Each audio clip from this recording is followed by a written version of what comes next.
后来继续来到下港，嘛是人潮滚滚滚，像屏东东港的码头，一透早人就烧下烧客，就算船一台一台一直甲旅客载出去，也是排队排甲看袂到真棒。欢喜庆祝年假，民众挂大包细包的行李来坐船。 想要坐船，就爱到大排队，目睭眼过已经看袂到排队的尾流。人特别多。对，上次来没有那么多。因为今天人特别多啊。哦，对啊，因为连假正常。上次来也很多，我觉得连假人普遍都会很多。现在的状况，我看也是要等。大家心内拢咧想讲，真正排有够久。当流沙尾一透早都出现人潮，船顶的人是满满是，船舱更加放一堆行李甲机车。20到30分钟一般加班船，都预计会有万人登岛。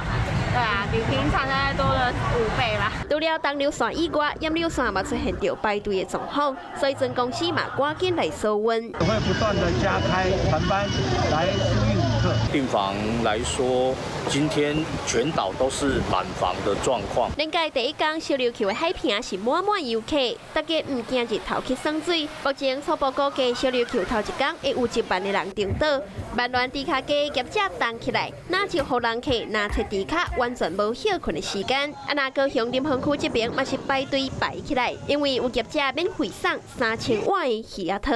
肉粽配鱼汤真的是很棒。里长广播就想说中午就可以来这边领，总食材大概有500多公斤。 对，那我们动用的人数快30个人。吃肉粽配上青的鱼鸭汤，不怪大人囡仔拢食甲欢喜不不。 嗨，我是庄宇杰。想要看到更多的新闻内容吗？赶快订阅华视新闻的 YouTube 频道，并且开启小铃铛，跟着宇杰一起看新闻吧。